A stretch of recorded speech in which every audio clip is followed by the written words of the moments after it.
วันเดือนยามมันมาอยู่ห้ามให้แต่งงานอาจจะเอาใหญ่โตซื้อกินลาบ2 กิโลเจิญแขกร้อยปลาย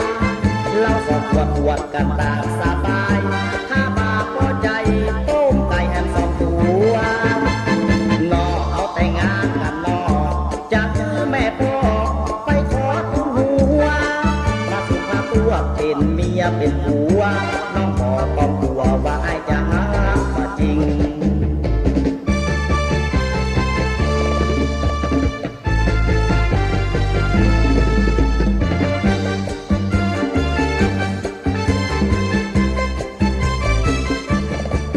แต่งงานไอ้จะเอาไงโตซื้อกินลาบ2 กิโลเจิญแขกร้อยปลาย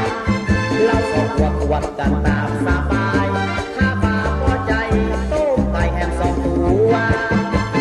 นอเอาแต่งงานกันนอจะคือแม่พ่อไปขอทุนหัวมาสุภาพตัวเป็นเมียเป็นผัว